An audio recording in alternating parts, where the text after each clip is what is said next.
Okay, so now that we've already went over how to hover, the hover point, which is your ground effect, and understanding how the quad would move from horizon mode to full acro, we understand a little bit of pitch, which is pitch forward, pitch back, roll left, roll right.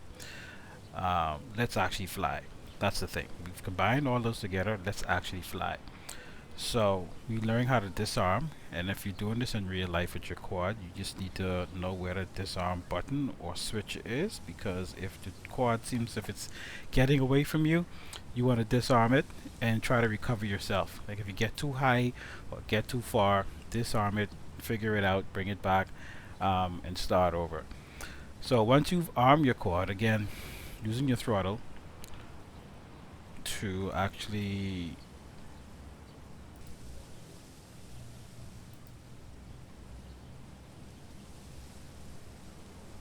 yeah, using your throttle to just get up off the ground a little bit, get to your hover point, and then you pitch forward a little bit.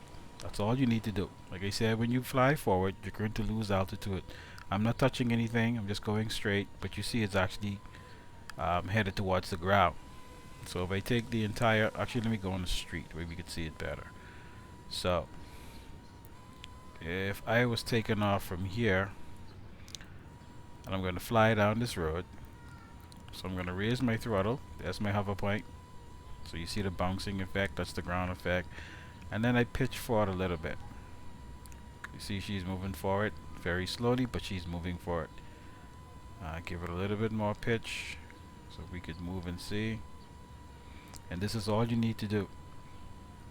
Just a little bit. Just a little bit to move. And the more you pitch forward, the faster she will drop. Okay? So you have to pull back a little bit. This is where you have to fine tune your muscles. I want you to learn to fly forward. Not too fast, just enough to stay above the ground. And as you get too low, give it a little bit of throttle. And then stop. When you come to an object in front of you, pull back. Pull back slowly, so you start a little ways back. Don't try to do a sudden stop. So as you come towards it, you pull back just to stop. Yaw and turn around. And then fly the opposite way again. So fly down. And you're going to do this over and over again. Okay. Turn around. Fly again. If you do hit the ground, it's no problem. Get up again. Fly. And you're barely touching the remote. You're barely touching the sticks. Okay. Unless you have to pull back very hard to stop yourself. So you're going to fly forward. Give yourself a little bit of throttle. Brake by pulling back.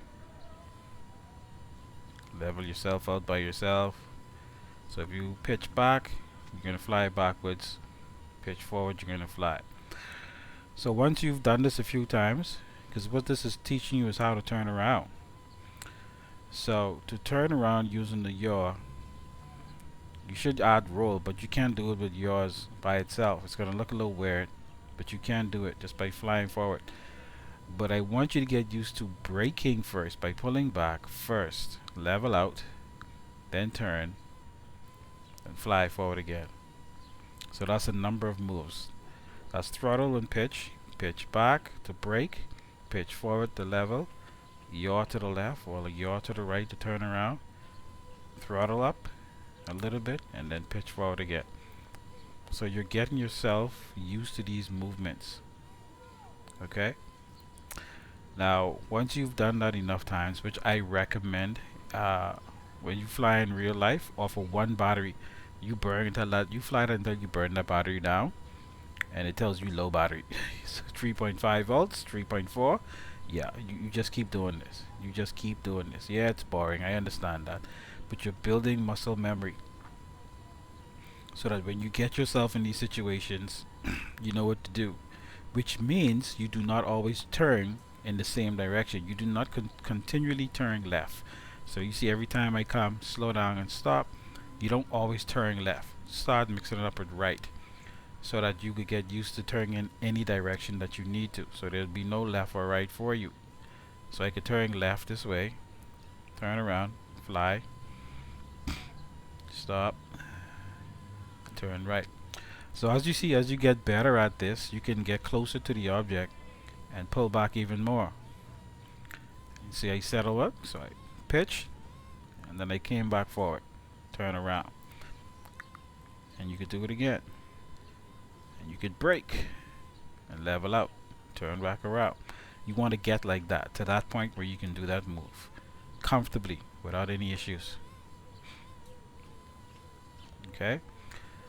Once you're able to do that, you're going to start to fly backwards. And flying backwards is not as easy as flying forward, because you know you're going to pitch back, but as you move back, you're going to hit the ground because you can't tell how high you are from the ground and you don't know where you are. That's why I didn't want you to start with flying forward and then flying back, because you will fly back and there I hit the floor and there I hit the floor again. You can't tell how high you are. So flying forward and turning is the best way to work. When you want to learn to fly backward, what you would do here is stop and then fly backward and then level out. Turn, fly forward, stop, fly backwards, and level out, turn. And that's how you would add that. Okay, there are techniques where you can fly back a whole lot, but you have to get used to your throttle management and flying backwards and being able to move, and that's a different lesson altogether. But for right now, fly forward, brake, fly backwards, stop it, turn, fly forward, brake, fly back, level, that. So you will keep practicing that until you get to that level where you could work it that easy. We work with turns in the next lesson.